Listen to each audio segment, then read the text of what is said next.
audio, we're the room's live. I don't think we can. Can we? They did to me. Can you do what? Can we pre-swear in the soon to be council Oh, member? well, you could swear in a council member, sure. Short term. Yeah, sure. A very short term, yeah. Is Mary officially not a council member? Not until January Right. 1. Yeah. Although she can be sworn in, but she just can't act as a council member until January. That's not the purpose we're trying to fulfill. Yeah, I know.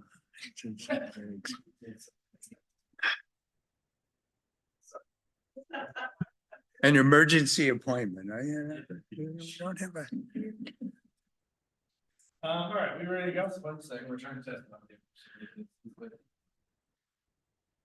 Well, I see if somebody submitted a resignation, you see, who wasn't gonna be here, then we could. We could appoint her to fulfill the unexpired term.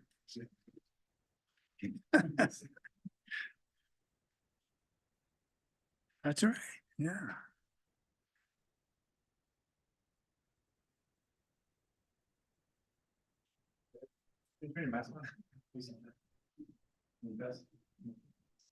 Test. Test.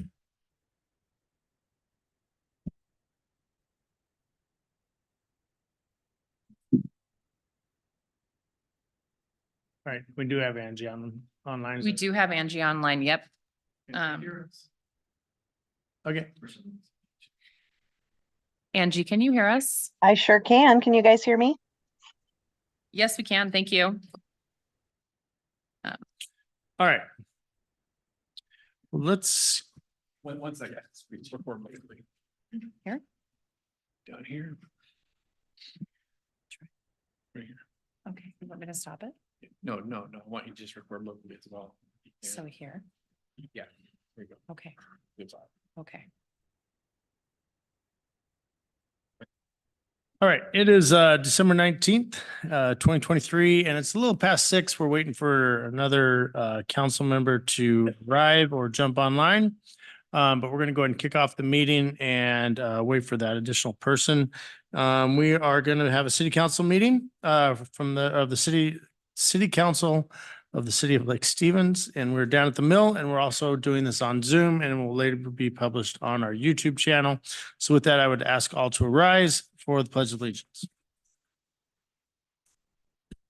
I pledge allegiance to the flag of the United States of America and to the republic for which it stands, one nation, under God, indivisible, with liberty and justice for all.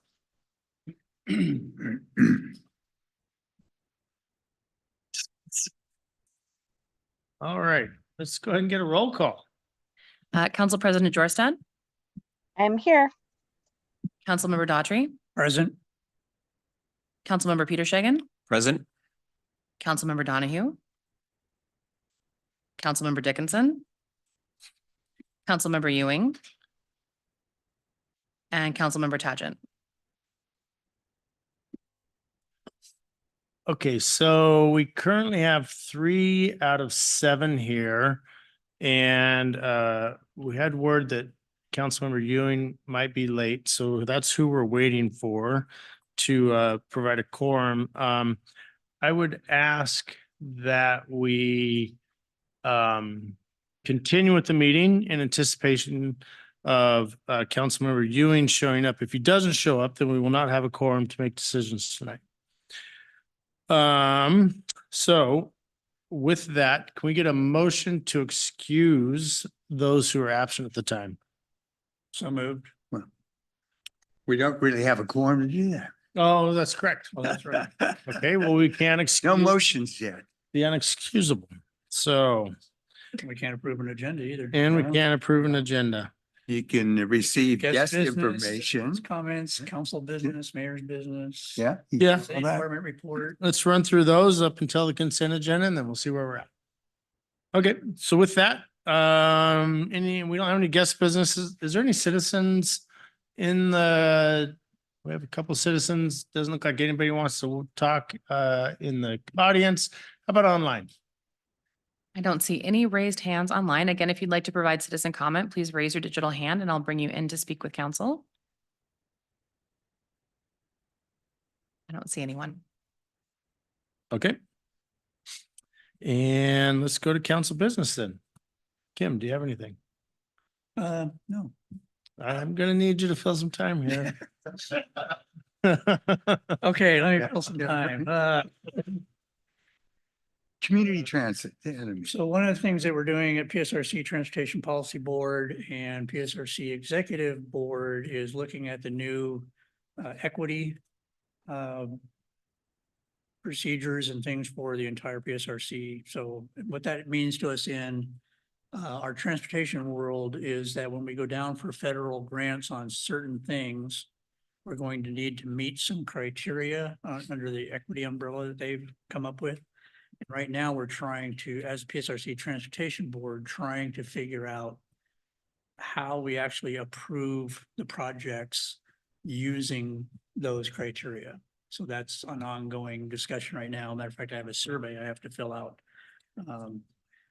today or tomorrow in order to move that forward. So that's going to be a big deal. We actually changed the formula that we use for projects to include all this equity stuff so that we lost some of the ability to get a few of the federal dollars based on competition. And now it goes to an equity type equation. So that took us a few months to get through. I was in opposition to most of what was going on that because of the way they wanted to take a heck of a lot more money away from the competitions and put it into the equity equation. And I fought that and we won. So between King County and Community Transit, we won on that one. Pierce Transit is the one that was trying to get that changed because their citizens haven't given them a tax increase for their transit. So that's the problem. CT, we're looking forward to January when we go do the reconstitution of the board. It looks like that reconstitution of the Community Transit Board of Directors will make Lake Stevens into a large city.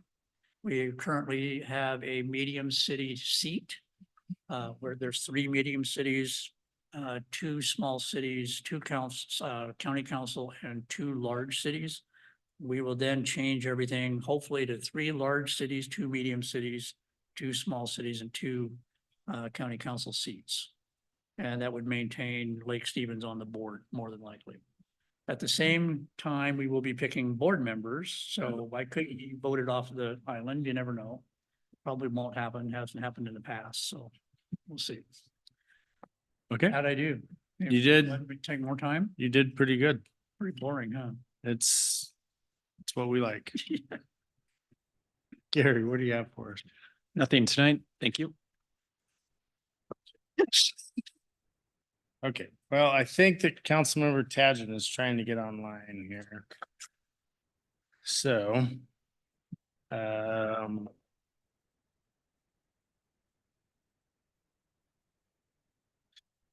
We'll do some mayor's business. Had a real good meeting yesterday with staff. We looked over our staff retreat agenda and due outs and discussed quite a few of those items and worked through them.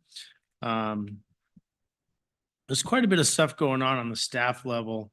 It's pretty impressive and we're gonna need to have a time in January to kind of talk through some of the things that the staff's doing, just to create better efficiencies in the city and keep ourselves organized as an organization. So we'll try to do that in January.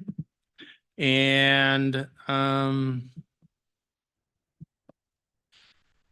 think that's all I have as well. I would love to hear a citizen's comment, Kim. I would love to hear one. We may even give you more than 3 minutes, but we'll see. Yeah, This is the I'm last Kim time you'll be a Shipman. Citizen, by the way. What's that? That's the last time you'll be a citizen. I know I can say whatever I want tonight. My name's Kim Shipman. I'm from 3221 Catherine Drive here in Lake Stevens.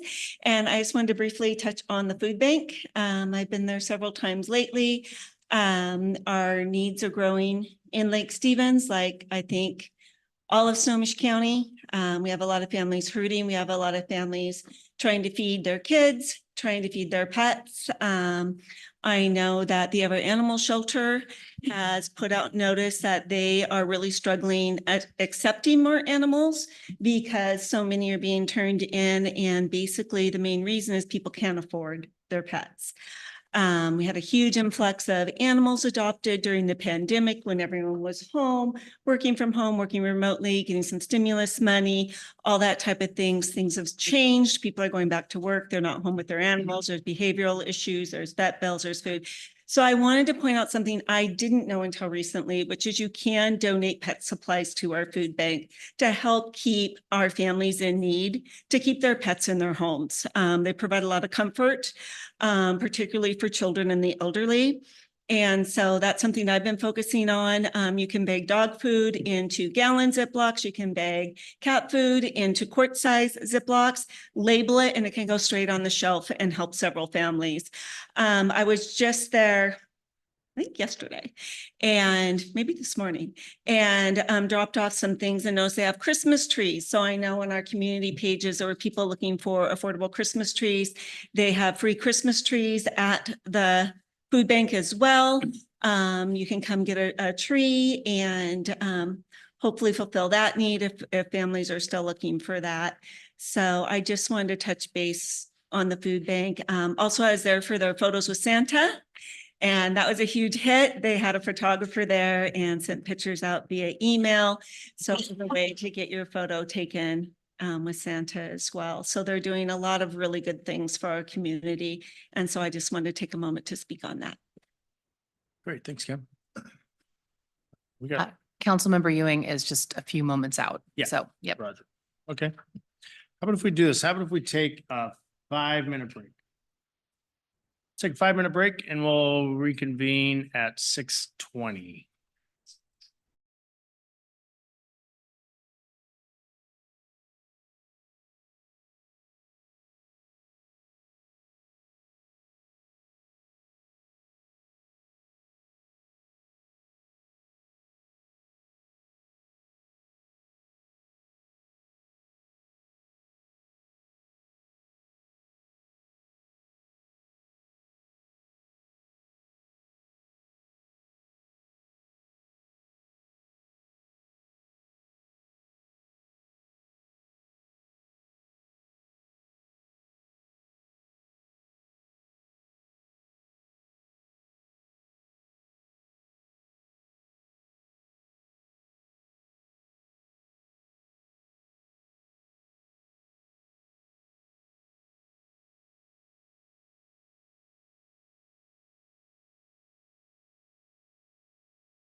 All right, we're back live. We're still waiting for Councilmember Ewing to arrive. Council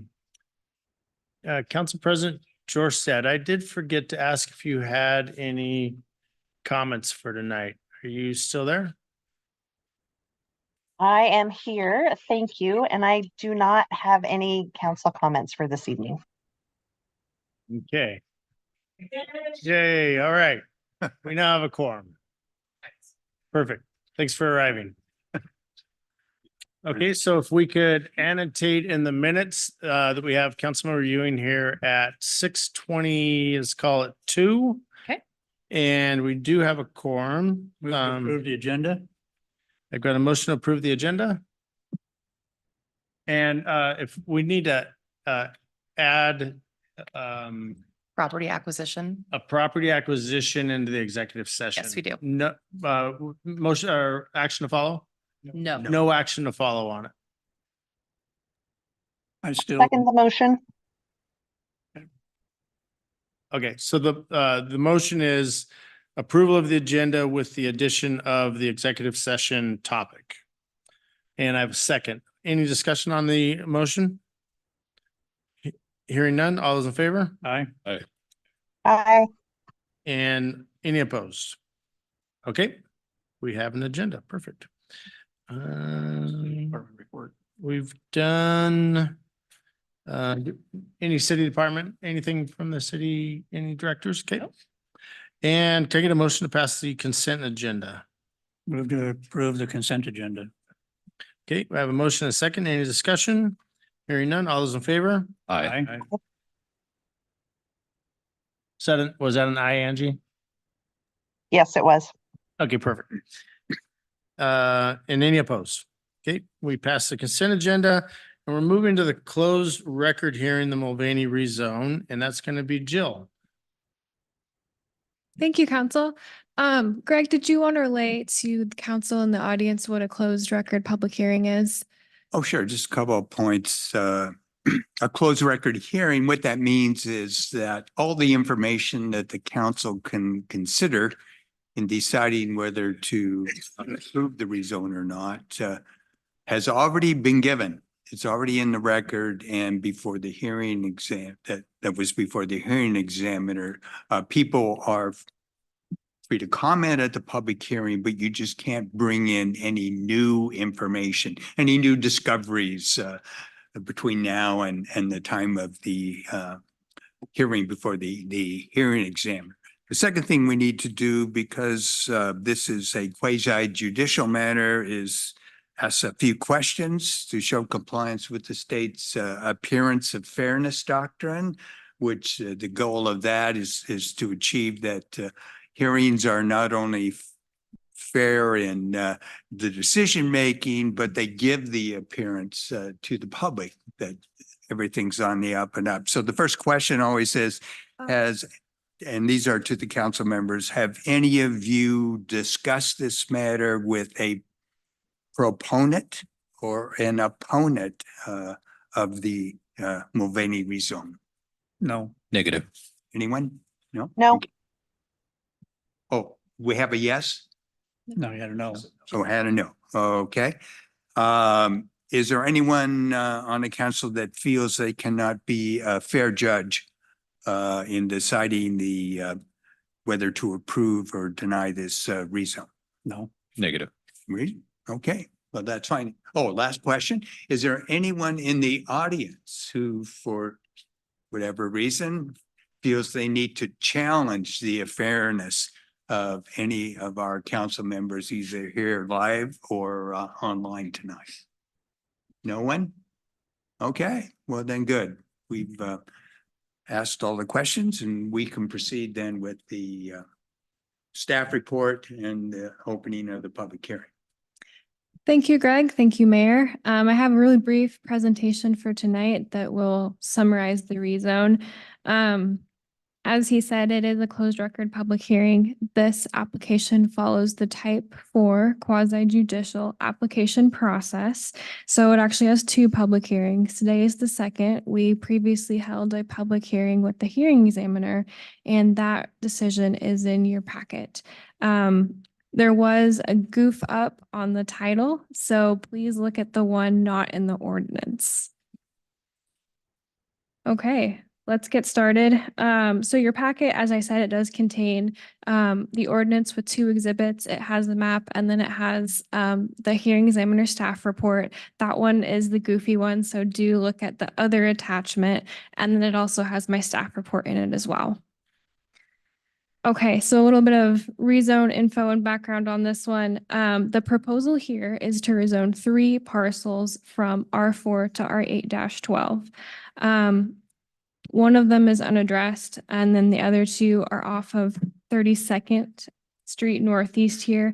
This is 99th. And then this is Highway 92 up here. I don't know if you can see my cursor. I don't think you can. But it is just south of Sunnycrest Elementary.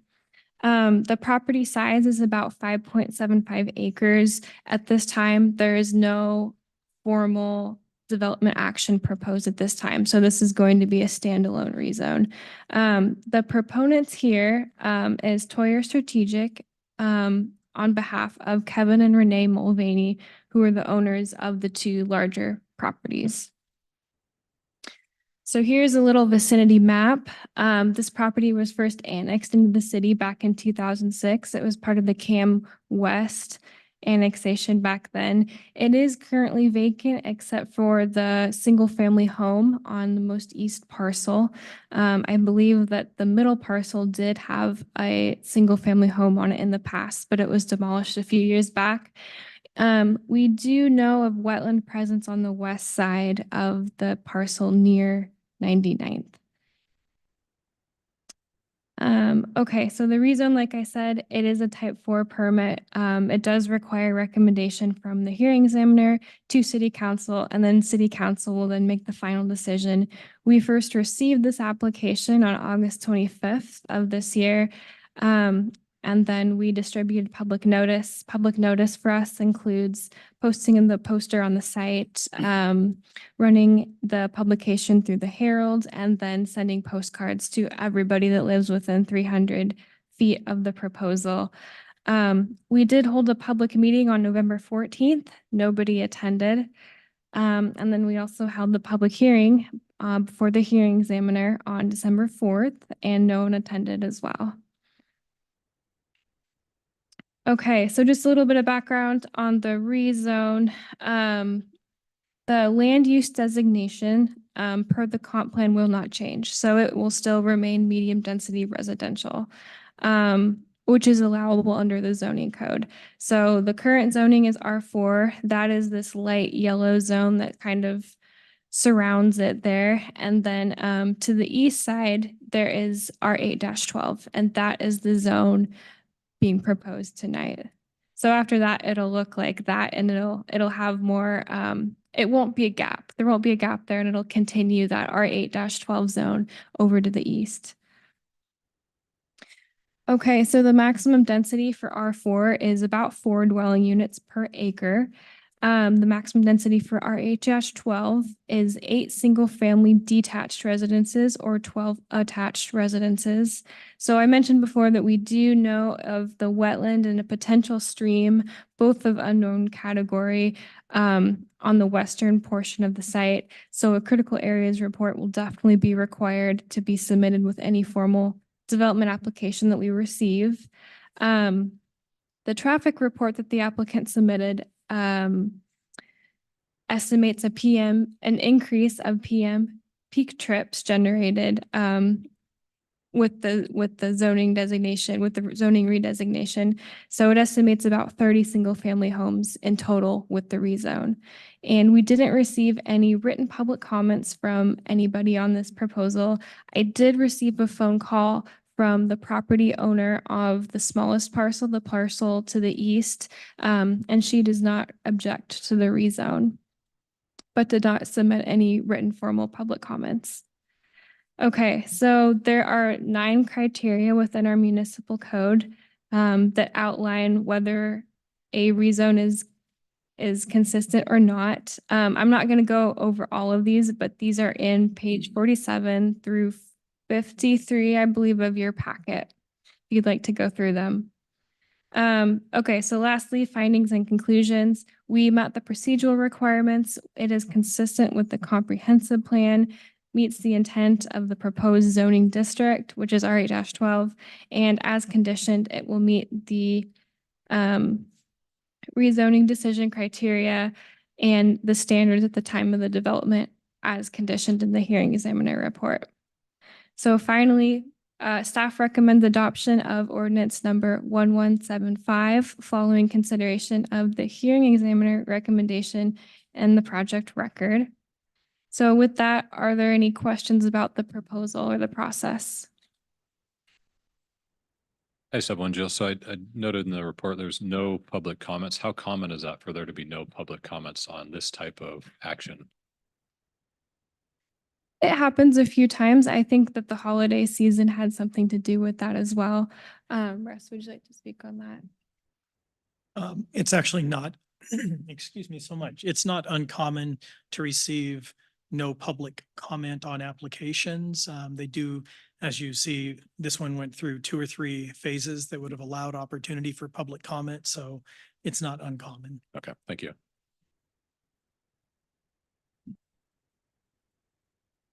Russ, maybe you can answer this question, and maybe this is more of a statement than a question, but I noticed that this is a report that is issued by the hearing examiner for the city of Lake Stevens. The introduction talks about the rezone as a public benefit for helping the city meet Growth Management Act growth targets. The city currently doesn't have adequate land capacity under existing zoning to accommodate Snohomish County's latest growth target. That is a, I guess, a fact or a finding as issued by the hearing examiner. Yes, that would be a finding that staff provided to the hearing examiner, and the hearing examiner reviews the city staff's findings as they make a recommendation and adopts those into his formal recommendation to present onwards to council. So yes, with the updated growth targets, our new growth targets did create an inconsistency and a deficit for population growth within the current buildable lands in the city. So in essence, this is the reason for this rezone is to help meet those requirements, correct? That is correct. I just find it really interesting that we go through this process and yet the county doesn't seem to recognize it. Yeah. It just seems silly. We got a hearing examiner that acknowledges it. And yet we have no recourse other than to rezone, upzone properties. I think it's kind of silly. I don't have a problem with them rezoning it, but in theory, I guess it just, I've said this before, the county's so out of touch with things. It's amazing. So Jill, I don't know if this is appropriate on this, but the east parcel from the small house, is that a retention, stormwater retention facility there? No, there's no stormwater retention facility on the site. Are you talking about east of the proposal? Yeah, east of 10107, Yeah, the corner parcel. the corner parcel, a corner of 102nd and 32nd.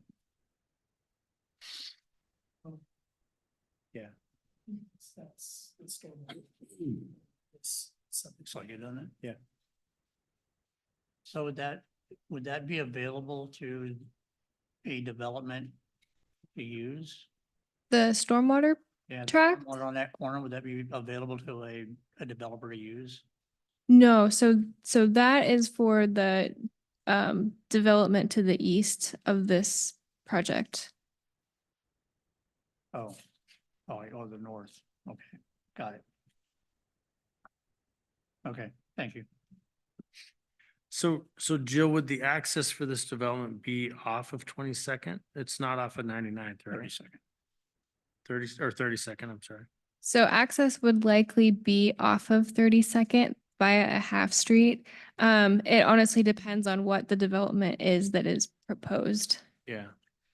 And I think another question I have for this is the kids in that development, if we're wet to the west, are they gonna have to walk all the way around to get to school? And if so, would we make sure that there's sidewalks on the west side of the development?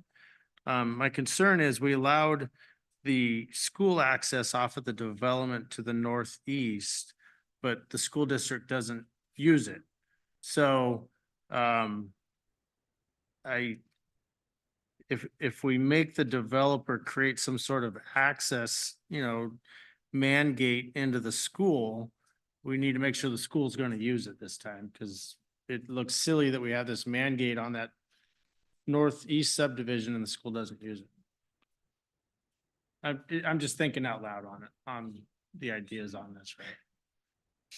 So I can address that. So at the time of subdivision, frontage improvements will be required on 99th to 32nd. Okay. And in fact, in this case, because it's not a bus in school, the requirements of the state statute would provide safe walking conditions for children to schools. So that would include the frontage off of their site up to the entrance of the school. So there would be a requirement to construct sidewalks. So you're saying all the way around 99th to 101st and 32nd? From 32nd up 99th to the entry to the school.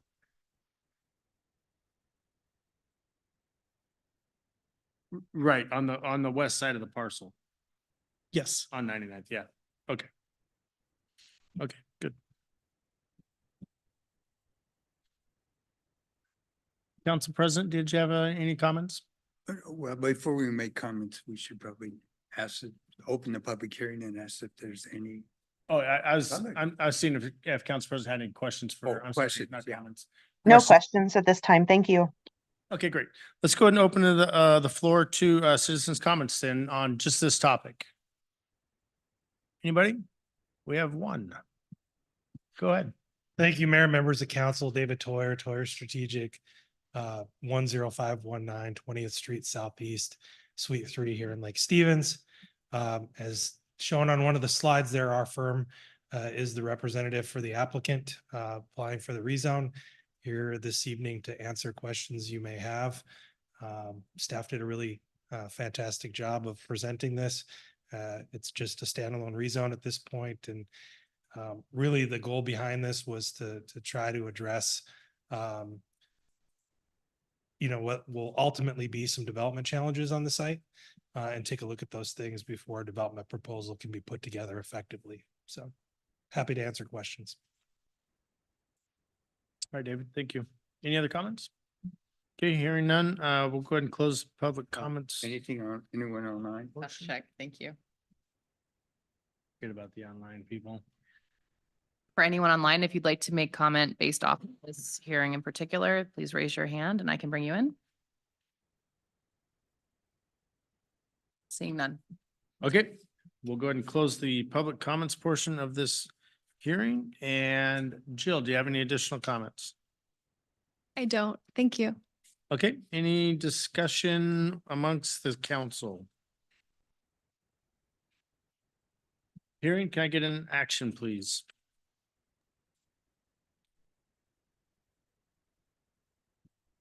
Mayor, can I ask for a point of clarification before a motion is made? Please. So Jill mentioned that there was a Scrivener's error in the title attached to the ordinance. It references a 2022 project.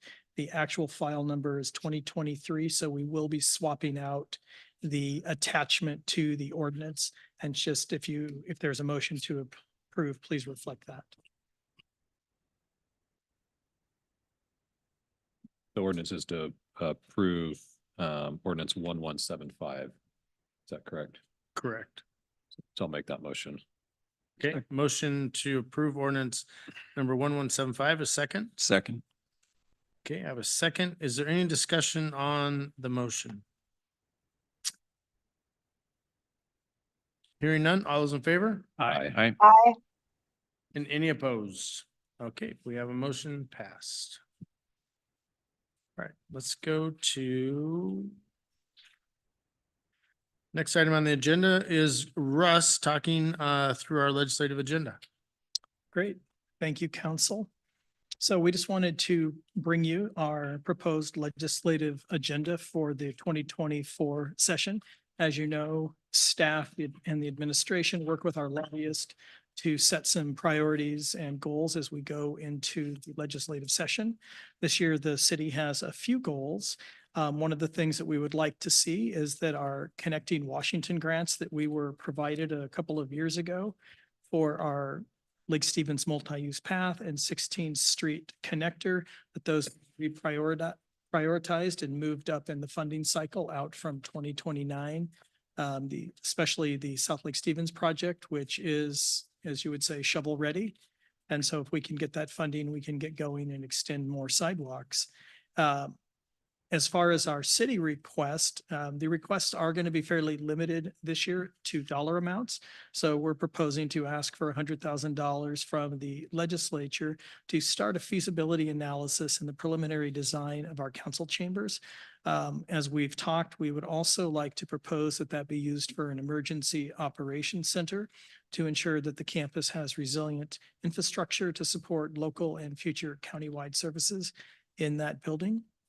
And then there are a few law enforcement issues that the city is proposing, specifically looking at unlawful possession of firearms, PTSD studies, and how to increase police recruitment and retention.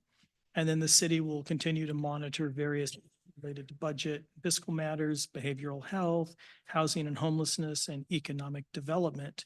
We've attached the full agenda with descriptions from our lobbyist in your packet that you can go through, and happy to take any questions, or the mayor might be as well. And then also, if you would like us to bring our lobbyist back, we can try to have the lobbyist come and speak before the session sometime in mid-late January. We got a couple things, Russ, thank you for that. What communication have we had with our elected officials on the 39th regarding these issues that we've had, or through our consultant? Yes, we met with our representatives a week or two ago and had a little roundtable and did have discussions with them about these various items.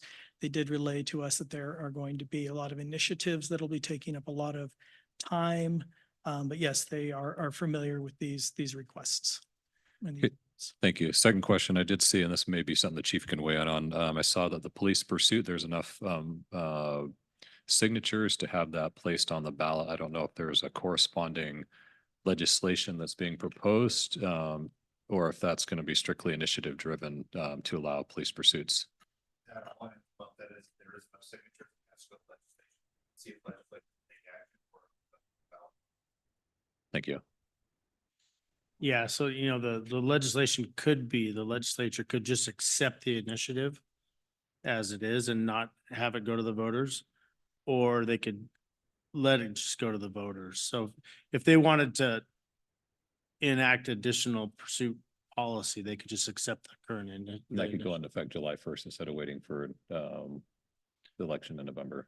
Yeah, I'm not sure when it would I think it would probably go July 1st. Yeah. Right. Thank you. We're that request for 100,000, we've been told that there's probably 100,000 across the district to give out. So we'll ask for 100 and we'll see what we come up with. This is going to be such a short session, and in the election year, there's not going to be a lot of sticking their necks out on a lot of things, I think. And then I think the other issue that's going to happen is you're going to see additional initiatives dropped. And I think 60 days is going to get filled up real quick with what do we do about the initiatives? There's a lot of initiatives that on the most recent action that's been taken by the legislature. And yeah, so I'll tell you, if we could come out of this session with the South Lake Stevens phase, I think it's 2, a little closer to being funded, I would be just happy. So I guess I would be thrilled too. The other part, meeting with our federal folks as well as the local ones. I think the federal pot is bigger than the state pot. So what options are out there in terms of grants and things to help us with these projects that we have? We will continue to monitor those. Probably sometime towards the beginning of the year, we can give you a more efficient report on what grant funds we've been seeking and just sort of give you feedback on first year with a permanent grant person on staff, but we continually look for those opportunities. And I will say, as we look at the council chambers, there has been a defined need from Snohomish County that they are actively looking for an East County Emergency Operations Center. So we are going to reach out to them and have some conversations about what that could look like, sharing of resources, funds, and we'll definitely report back to council on that if there's an interest. Thank you. So a lot of the federal funding goes through the Washington Department of Commerce. And what we'll do with them after the first of the year, they have what's called a tech team. And a tech team will come out and look at whatever your project is and then help you figure out where the pots of money are for that project. So we'll do that with the city council or with the city hall project, show them what we're doing, the ideas, and then they'll be able to better vet out where's the pots of money that we can go for on the federal side. Thank you. Yeah. I'm a little concerned about the unlawful possession of firearms. I know that there's a couple of things working with the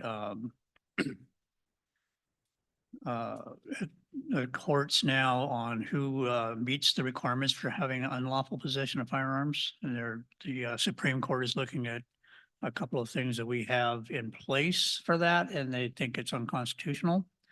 And for the state's propensity to try to take our Second Amendment rights away from us, I'm pretty concerned about that.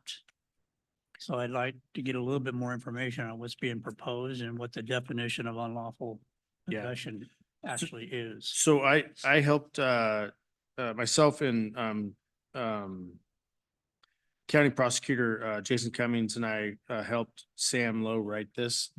And that is specifically for violent felons. Violent felons who are in possession of a firearm. And what it does, the problem we have right now is there's a lot of problems we have. But one of the problems we have right now is when and if someone gets murdered tonight in Everett or Seattle or wherever, the chances of it being a felon with a firearm are great. Yeah. But if a police officer were to arrest that felon with the firearm, the chances of him actually getting prosecuted are almost, I'll bet you a steak dinner that he's not going to get prosecuted. And the reason why is right now it's considered a property crime. And when the prosecutors are looking at crimes and triaging them, the property crimes get dropped because there's so many violent crimes that need trial time, right? So what this does is it takes that violent felony, that violent felon who's in possession of a firearm and puts it into the violent crimes definition instead of the property crimes definition. And so it allows that the county prosecutor to then triage it as a violent crime instead of a property crime. Okay.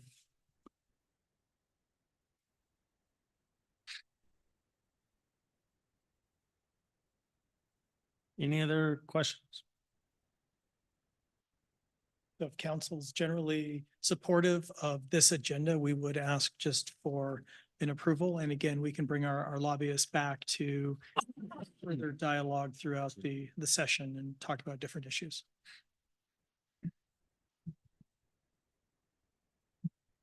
All right, hearing none. Thank you, Russ. Appreciate your work on this. And with that, we're going to go to an executive session. Mayor, can I backtrack a second? Greg, did we officially close the hearing? We had the action. We had the Yeah, we action. had the vote. So we don't need to like announce anything, just, Yeah, no, we did. No, the we're mayor good. did. Okay, fabulous. Just backtracking for a Yeah. second. Okay. No, we did close the hearing, the public comment. Yeah. Appreciate you making sure we're good. We're gonna go to executive session with two topics. The first topic is discussion of potential litigation and collective bargaining with no action to follow. And the second topic is, tell me again. Is property acquisition. Yep. Acquisition, no action to follow. And what do we need for time on this? We've asked for about 40 to 50 minutes. So, but with no action to follow, if we adjourn earlier, that would be the hope. I just want to give each presenter time to discuss since there's 3 topics. Okay, so we want to go 40 minutes, no action to follow. Well, that's when we say that's an estimated time, Mhm. 40 to 50 minutes. The council will adjourn. There'll be no action following the end of the executive session. Okay, perfect. So we'll take 2 minutes just to get set up. So that means that we're going to head out of here at 6:53. So we'll come back estimated time around 7. Fast math there, 7:40 7:40. ish. Okay. People are certainly free to hang around to watch council adjourn if that's what they would like. This is Angie. Should I sign off of Zoom and then log in on the Teams link?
Okay, so the 40 minutes has passed and we're going to need an additional 20 minutes. It's 7:40 right now and we will come back at 8 PM again with no action to follow.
Okay, council has returned and they're asking for 10 more minutes, so we will come back at 8:10, again with no action to follow.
Are we ready?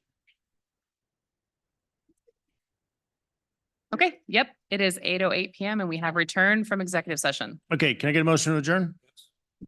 All those in favor? Hi. All right, have a great Christmas.